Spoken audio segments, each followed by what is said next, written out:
What's up, y'all? It's me, Papa P, real deal, Paris Smith, here with my Liberi Fatali Final Fantasy VIII cover. Actually, maybe we should do some wide shots. And the video was uploaded February 26th, and I haven't been able to put it down since. Because it never really lived up to my expectations. It was supposed to be this big, symphonic, epic metal cover, 150 different guitars all going at the same time, replicating a full orchestra. And it was all let down by just a few beginner mistakes. Despite playing all the parts, I think, accurately to the original arrangement, the mixing of the track in particular just let the whole thing down. It's not necessarily impossible to mix this properly. It just begins with some boneheaded amateur mistakes made when tracking. And there's a lesson to be learned here. But let's go through this real quick, and I'll show you some of the little boneheaded amateur mistakes I made. So here's my drum part. One take. No MIDI. Did it for real. And, you know, it's not such a bad part. The snare's consistent on it. I'm hitting pretty good. Let's see if any of the feedback happens, because OBS doesn't like picking up Cubase audio for some reason. Okay, so let's solo this real quick. Little muddy, that's the room. It's the nature of the beast when you're working with real drums. So let's look at some of these tom fills real quick, because they're kind of weak. This all sounds pretty good. It's this right here that's just weak. Now, if I were to cut this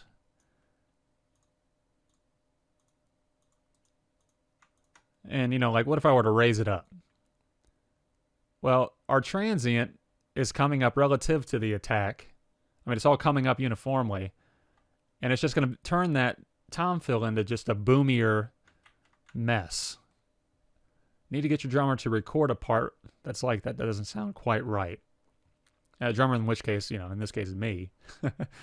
So I got lazy. And we're going to see this as a recurring theme. Part of it was just thinking this project's so big, I'm either A, never going to get finished, or B, I'm so far in the tunnel, I don't know where the light is. So let's just work economically so we can actually finish this in my lifetime. But that isn't an excuse. You need to only let your best slip through. Because all these little tiny things, like this little floor tom, it's all going to slip through. Because it's just, you know, not good enough. This right here, let's go forward a little bit to this kind of weak sauce crap.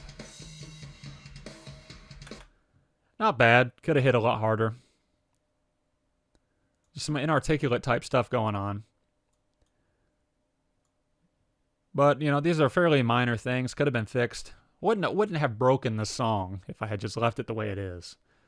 However, the problem gets worse when you start looking at a wall of guitars like this, condensed to just a few tracks. And when you have this many guitars, and it's metal, and you're layering them all together, I made one of the biggest mistakes you can make, and that is too much gain. I couldn't reamp all these parts individually because it would have taken me something like, because these are all individual, bouncing back between lead and rhythm. It would have taken me 8 hours, I think, to just get everything reamped. And that isn't an excuse, because the product, as you present it, is going to last forever. So it may take you a while, but it's all about what the audience hears. They don't hear the restrictions and things like that. They just hear the music, what comes out the speakers. But when you have this much gain for this many kind of low down 8-string, 7-string parts, you get this sea of fizz.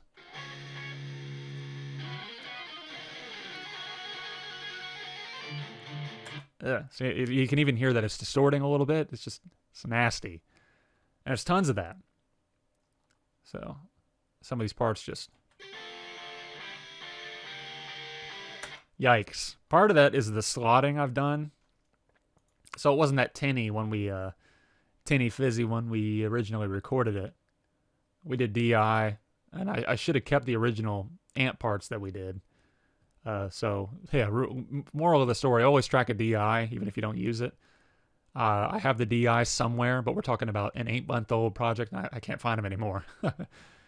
So let's turn off this shelving, and this is going to put us closer to what the track was like when I originally uploaded it. Which you can't really hear because, you know, this whole hanky audio setup I got going on for this video.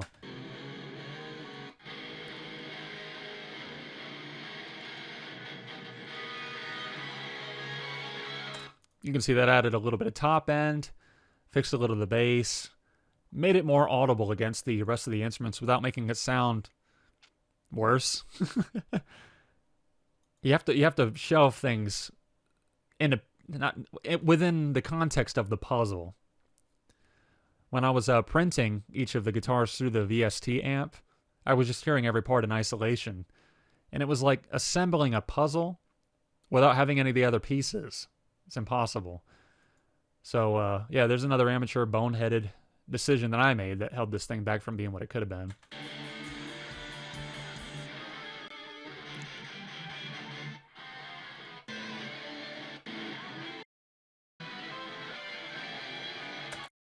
Now, the boneheadedness of wanting to do every single part for real on guitar, you know, without having any MIDI or anything like that, is these parts, they have to sound so different. It has to be like a symphony of strings rather than just a bunch of distorted parts, because what you end up with is just, like I said, this mess where you can't decipher the parts individually. It all just fries and sizzles together. It's just nasty. Those are the mistakes, you know, the shortcuts and things like that that held this project back. All right, you ready? When does it go? All right.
So me and Corey, we were talking about doing this while he was living down in another state. And he was with this girl and things were going, kind of badly for him. And he wasn't playing as much. And I was talking about doing this huge thing. It's like, why are we wasting time? Let's just go as far as we possibly can. So we picked a song that we both liked. Something that was just so challenging. Didn't seem like we'd ever be able to play it. But, we said, well, we only got one life. Let's do it for real. I started on the project, I think, 7 months before I involved him. And I was doing the drums, bass. I was learning how to play the parts. Because Corey's a freak of nature. He'll just learn it within a day, no problem. It takes me a while. I got to practice for a while to learn guitar and bass. And we put the whole thing together. We recorded everything. And then it was like, well, let's do the video because it's going to take me a long time to mix it. So I paid a friend of mine to come out and video us. And we recorded a ton of stuff. And here's where the laziness enters the equation. We actually did a lot of close-up shots. And it seemed like it was going to be impossible to remember how to play, 150 different parts. Because it took us months and months to record the things, and we did it all individually. So we recorded some close-in shots right here in front of the mixing desk. And in the context of the video, it just looks lame. The drum footage is, just the GoPro in the corner of the room. I paid my friend a video, and I wasn't able to use what he had. We had a little bit of drone footage. It was kind of overcast that day. The footage that we shot in the park didn't look so good, but, we just put everything together, try to make it look as good as possible, put it up. And what it all amounted to, in my opinion, was just a subpar project. It didn't go the distance. We didn't go the distance, despite, all that we had put into it.